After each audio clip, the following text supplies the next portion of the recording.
লক্ষ্মী প্রিয়া নাথ।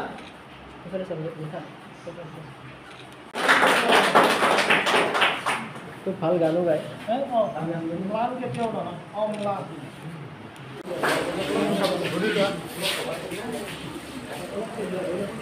এইপিনে চোৱা, এইপিনে চোৱা।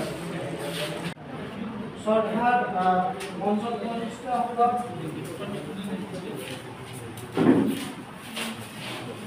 মঞ্চৰ সন্মুখত বহি থকা বাণিজ্যিকৰণ হৈছে আৰু এই শিক্ষাৰ বাণিজ্যিকৰণৰ ফলত শিক্ষাৰ্থীসকলৰ মানৱতাবোধ নীতিবোধ আঁতৰি গৈছে নেকি বাৰু? হয়, এতিয়া মোৰ মতে আগতে যিটো মানে মানৱিকতা নীতিবোধ তাৰপিছত সন্মান সমাজৰ মানে কিছুমান অৱনতি ঘটিছে ঠিকেই, আৰু শিক্ষাটো এতিয়া খুব বাণিজ্যিক হৈ পৰিছে। এইটো আমি নিবিচাৰোঁ। আমি বিচাৰিছোঁ যে ছাত্ৰ ছাত্ৰীৰ ভিতৰত আগৰ দৰে মানৱিকতা বোধটো জগাই তোলাটো আমাৰ নিশ্চয় প্ৰয়োজন।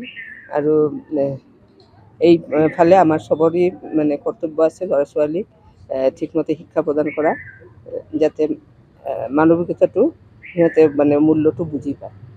দেখা গৈছে যে আজিকালি যিকোনো পৰীক্ষাতে প্ৰশ্ন কাকতৰ খেলি মেলিকে ধৰি বিভিন্ন খেলি মেলি হয়। শিক্ষাৰ্থীসকলক ক্ষতি কৰিছে নেকি এই কথাটো? ক্ষতি কৰিছে বাৰু, কাৰণ সিহঁতে মানে পৰীক্ষাৰ যিটো মূল্য বা পৰীক্ষাৰ যিটো ষ্টেণ্ডাৰ্ড আমাৰ মানে ৰাখিব লাগে, সেই মূল্যটো অধপতন হৈছে ঠিকেই।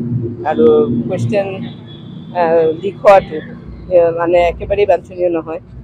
এইটো কি কৰে, আমাৰ ৰিজাল্টত বহুত ক্ষতি কৰে।